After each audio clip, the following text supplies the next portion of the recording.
Hello, you are watching Empirical Games. Today we are going to be doing a nice little guide on duty officers in Star Trek Online. Don't mind my little clones that are apparently dancing behind me. I have noticed a severe lack in duty officers most of the time, specifically when donating to fleet projects. So decided I'd teach some of you guys how to do this. And you go to Holdings, not there. Okay, come on. Thank you. As you might notice, tactical officers, well, we need some of those, but we definitely need a lot more security officers. And 30 security officers, that's a lot. And, well, engineering has the same issue. Science, everyone can get those. It's ridiculous how many you need. So, you're probably wondering, okay, we need hundreds of security officers. How do we get those security officers? Well, there are many ways to get security officers. Academy is probably the cheapest way of getting security officers, and basically any officers. If you go around, you'll see on the map and around these little duty officer icons. I'm not sure how well you'll see it over the video, but basically you'll see this little icon that's got the duty officer logo. When you see that, it means that there's a duty officer assignment, naturally. Now this Vulcan woman, she has the cultural exchange. These are nice because it'll give you one duty officer. It takes 20 hours to complete, which I must admit is a long time, but it's free. One free duty officer every 20 hours.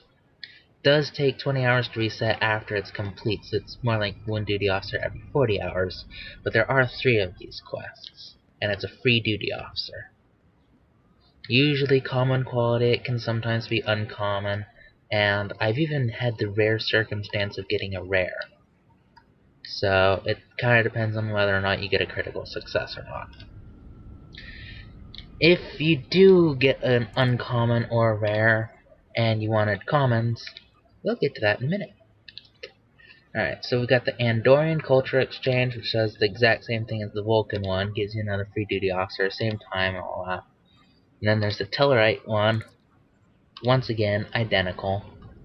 You just start that little baby up, get it going, and hello, free duty officers in 20 hours.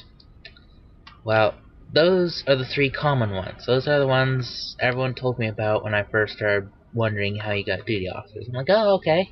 3 duty officers, you know, every 2 days. It's not bad, okay. Well, they don't tell you about this other one. You have to get annoyingly close, because as you see right here, you're talking to the person on the opposite side of the booth. You have to basically press yourself into the desk to be able to talk to the personnel officer.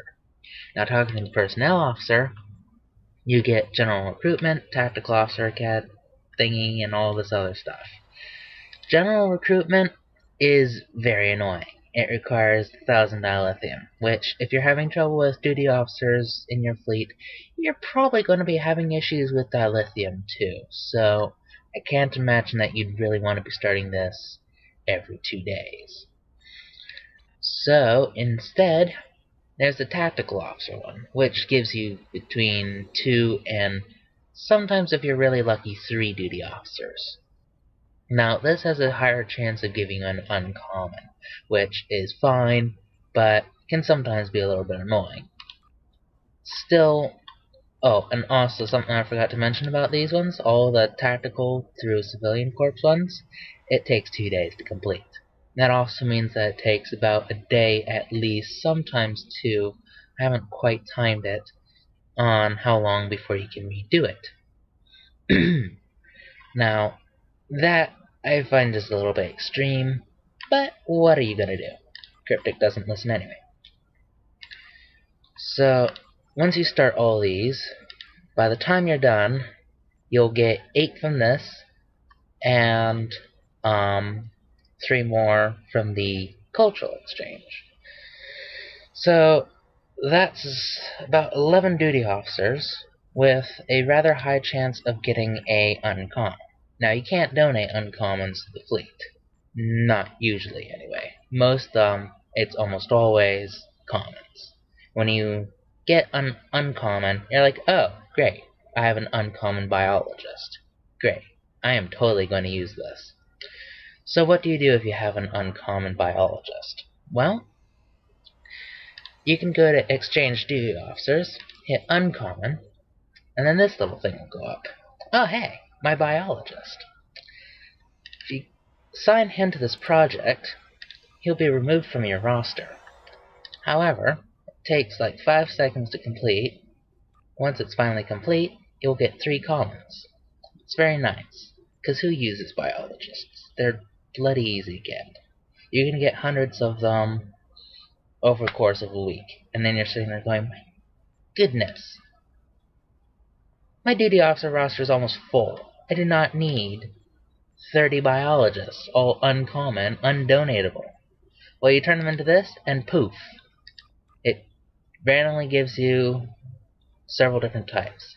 It does not give you, like, say I put in a biologist, I'm not going to get 3 biologists or even 3 science. No, it's going to give me 3 of anything. Whether that be tactical, security, engineering, operations, science, medical. I don't know if it gives me civilian if I put in a non-civilian. But, whatever. So that's basically how you do it. That's how you can farm duty officers very quickly on the Academy. Now, if you feel like getting into alts, which I can't imagine too many of the casual players would want to, but assuming for some reason you do decide to get into alts, you can start the dilithium. Yeah. You can start the duty officer system at level 7. That means if you get a random character up to level 7, you can farm duty officers every 2 days by going to the Academy. Now, I've actually got 2 characters that are just sitting at level 7 that I basically have stationed at the Academy. I've gotten slightly lax with them lately. Haven't been doing as much with them, but it's still a perfectly viable way to farm duty officers when your fleet needs 30 of them and you're in a small fleet. So this is basically a good way to get duty officers